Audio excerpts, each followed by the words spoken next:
What is going on today, guys? All right, so I'm going to do something a little different for my channel, but this is something that I occasionally do if I feel like it warrants it. And I'll do a movie review. As you can tell by the title, we're going to talk about Joker today.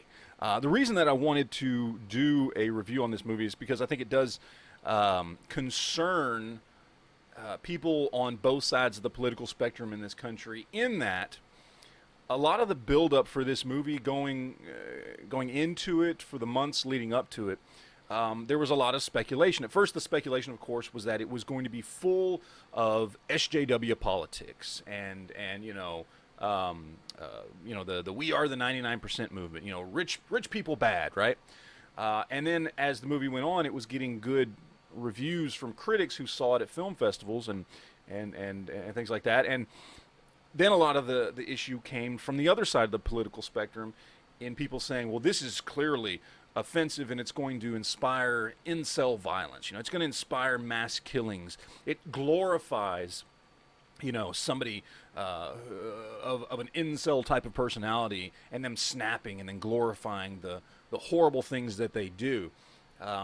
So I wanted to see this movie. I had no expectations for this movie. I'm going to be honest with you. I from the trailers, thought it was going to fall into that whole, it's going to push a bunch of left-wing politics. And I wanted to see the movie because it's a Joker movie. I'm a comic book fan. While I'm not a fan of Batman, I think, well, that's a whole other video, but I just don't like Batman. Never liked Batman as a character. I think Joker is one of the greatest comic book villains of all time. So I wanted to see this movie. I was curious. I wanted to see what we were going to get, especially in light of the kind of political tones potentially that could have been in this movie and what it was going to do. So I'll try to do this without any spoilers, but I just want to give you guys my opinion on it. So first of all, I really have to break this movie up into two parts. There's the first 2/3 of the movie, and then there's the last third of the movie. And the first 2/3 of the movie don't feel like Act 1 and Act 2 to me so much. It just feels like one large story of watching an individual who is and has been mentally and in some ways physically abused, who is now mentally and in some ways physically broken. It's watching him at a particular time in his life where not only is the world around him putting upon him in ways that are just not good for somebody who's been through the things he's been through, but also he starts to find out things about his life that he didn't know before. And I don't want to get into any spoilers or anything like that.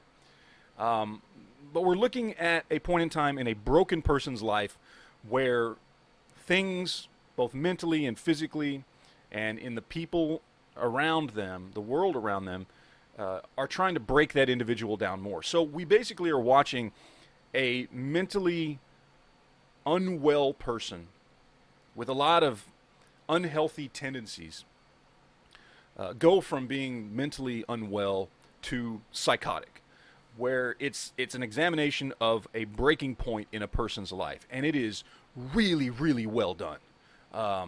Just from that aspect alone, just the first 2/3 of the movie, it's so well done. It is very real and gritty.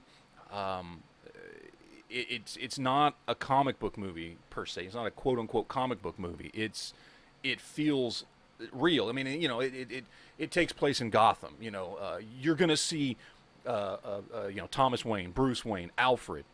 You're going to see these characters. You're going to know what's going on in the world around you. You're going to understand this is a Batman movie, or it takes place in that world, but this is a very real-world look at this character. Very well done. I will be surprised if Joaquin Phoenix does not win an Academy Award for this.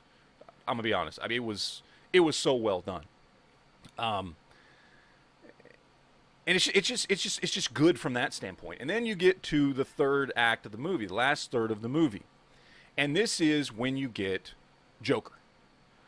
This is once this character has broken and he has made that downward spiral into the mouth of madness, right? And he's hit the bottom and he's snapped, and he is now just wholly something different. He's still the same guy in the movie. His name's Arthur Fleck. He's still Arthur, but he is this other side of Arthur that has kind of emerged to become the Joker. And it is in that last third of the movie where taking apart the just the aspects of just it being a good movie in the first 2/3 of the movie. Now, as a comic book fan, I get Joker, and the way I'll compare it to the rest of the versions of Joker we've gotten on on screen outside of the comic books, but on screen, it is by far the best iteration of Joker I've ever seen. Look, Cesar Romero back in the 60s was a great whimsical Joker that wasn't really a big threat, but it fit the time, right? It fit the campy time of the late 60s. That's fine for what it was, but it wasn't a great representation of Joker.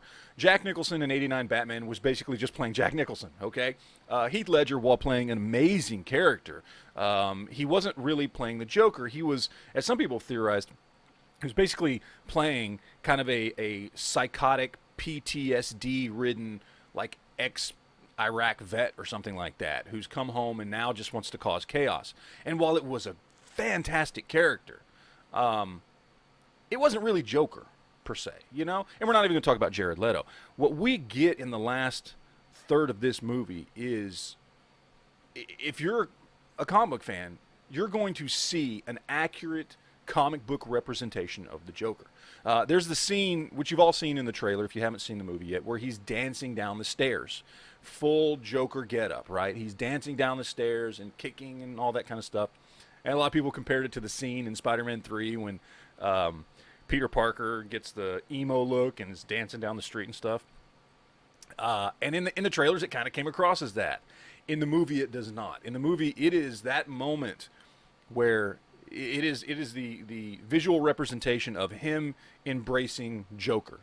That is who he has now become. That is the first time he is completely done up in the suit, with the makeup, with the hair, and even the music that they use in that scene. If I told you what song it was that they used, you'd think that doesn't fit at all. But when you watch the scene, it's perfect.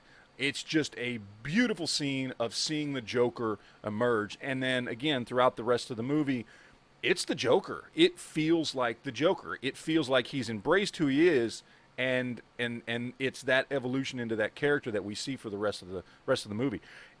It's amazing. I've got to be honest here. I thought this was going to be a movie that at best I would have went, it's okay. It's all right, fine, whatever. It didn't offend me in any way, but it's not a great movie. It's a great movie. It's really, really well done. As I said, Joaquin Phoenix should, and if he doesn't, I'll be surprised, he should win the Academy Award for Best Actor for this movie. Todd Phillips, who directed the movie, should at least be nominated for Best Director. It's so well done. And it gives me, as a comic book fan, everything I wanted as a film fan.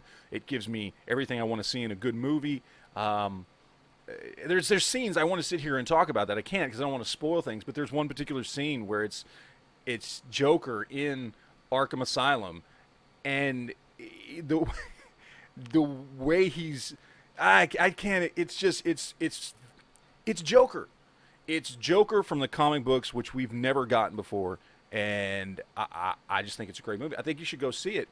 I think you do have to look past the fact that there are some little bits here and there of let's say the we are the 99% rich people evil, because those are things that happen in the movie as kind of a byproduct of this one particular incident in which this character Arthur Fleck is involved in, and so people use that as inspiration to mean something that he didn't mean, and the movie makes it clear.